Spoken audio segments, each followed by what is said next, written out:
that out, and then we'll see what happens. Then you got the Browns. So this was fascinating because I was told Kevin Stefanski's plan for his 4 quarterbacks and OTAs and minicamp was to try to get a lot of different guys, different touches in different situations, and they all really answered the bell, including Sanders, who showed the ability to put the ball in some tight windows. He threw with aggressiveness, took some chances, so they like where he sits. Now Stefanski has to formulate a plan in training camp that's probably a little more crystallized, maybe has a little bit of a depth chart to it. They are not there yet, but Sanders has made an impression, there's no doubt. Really fun time to be. Quarterback situation, not quite Jeff Blake. The Browns wrapping up minicamp this week. A lot of focus on the reps and how they've been distributed among the quarterbacks. Shedeur Sanders getting pretty much fourth in line most of the week. Kenny Pickett getting most of the reps. Joe Flacco, they feel like doesn't need as many. Watch this come training camp, because this, the Browns have said repeatedly, is only about learning and installing. So good work for Shedeur Sanders, Dylan Gates. You know that team so well. Would you be shocked if Shedeur Sanders was their starting quarterback by Halloween? Greeny, I would not be shocked, and here's why. The Browns have a daunting schedule to start. I expect, honestly, for them to make a QB change by their Week 9 bye. So I would think Joe Flacco might start, and then we turn the page to someone else. Think about it. Over the last 2 seasons, the Browns have started 9 different quarterbacks. I think injuries in that division could be an issue, and it may pave the way for Shedeur. All right, so let's try Hawk again. You're a former Cleveland Brown. Hawk, what is your sense of Shedeur Sanders getting a chance to be that starting quarterback this year? Greeny, I'm getting back into the swing of things, man. I had a long offseason, so apologies for the audio delays. We're all working the kinks out here in OTAs and minicamp. Shedeur Sanders has a real chance to be the starter.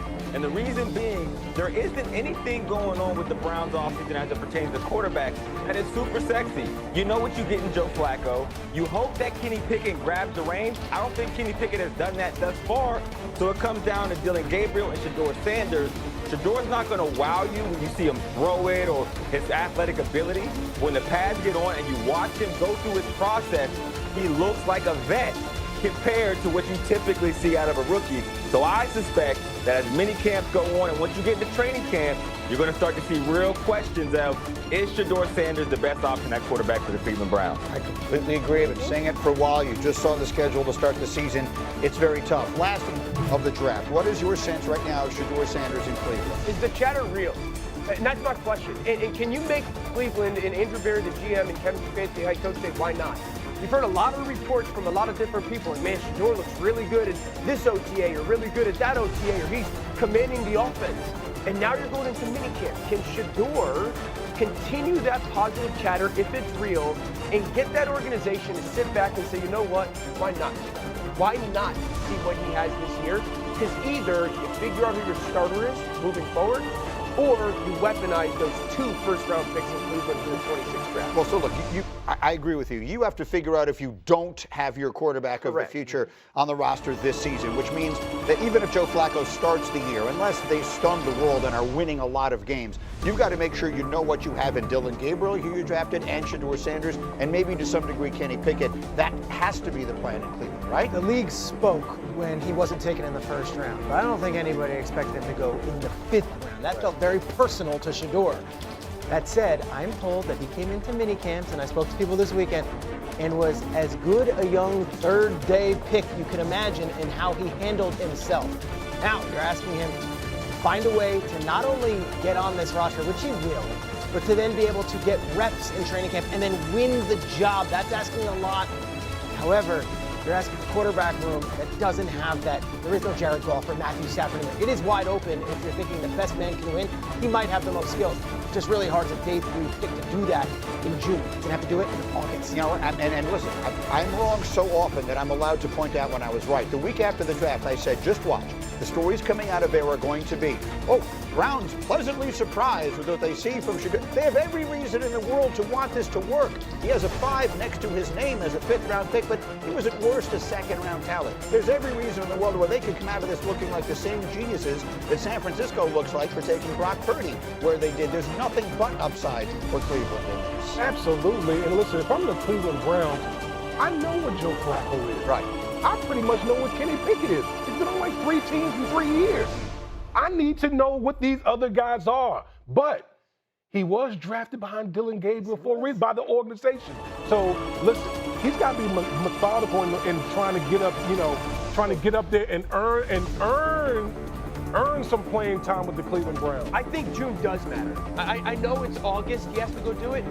But again, the chatter, at least a lot of the reports are that it's this. So can he do it in a mini camp when probably going to get more veterans in this situation, probably have more opportunities to maybe run the number 2 offense versus the number 1 defense?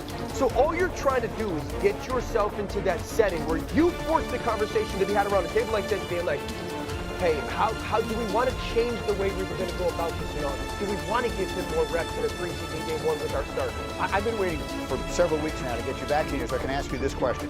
There are some quarterbacks who they have these talents that just jump off the page, right? If he's got a cannon for an arm or if he can run like Lamar Jackson or whatever, I can see where that would be easy to identify in any setting. Yes. Shedeur Sanders' superpowers are the opposite of that, right? They're all the things that actually make quarterbacks good. They're processing and reading the defense and all that. I'm asking you, my quarterback, does that stuff become obvious in scenarios? Fast. They'll see that fast? Fast. Then he's going to look great. Games. And let me say this. If this offense is going under Kevin Stefanski, at least rumors to what it was a couple years ago, he's perfect for it. Because he's perfect for the under center, play action, control the line of scrimmage, see the defense, get from 1 to 2 to 3 quickly. Or 1 to 2 to 3, he's got to do it more quickly. But he's custom made for that. But the way that he thinks and the way that he can see something on the board, take it to a walkthrough, and then bring it to a practice, that's how you win. I also think the things that affected his draft stock, which might have been the fact he's never played for a head coach other than his father, the fact that he didn't have an agent, the fact that he didn't do any of the pre-draft workouts or attend the combine in a way where he's going to compete, none of that matters now. That's all. He got burned for all that, and he got stung, and he ate that for at least a weekend where he's getting prank called, and he's a story, and everyone's either making him a villain or a victim. It's all done now. You are an NFL player. It's all outside. None of that stuff matters. Finish it up, you would. No, that's the thing. That's the thing for me. The stuff you talk, we've been talking about all the draft and pre-draft, but the superpowers that he has from the neck up, to me, that will help him get on the field faster than anything else.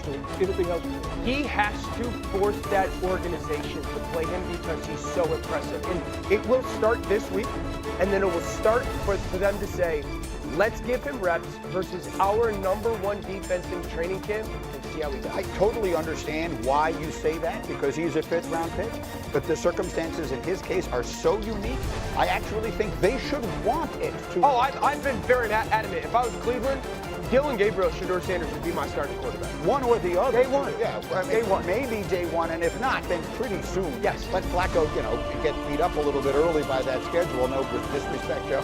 And then we'll see what winds up happening. Thunder.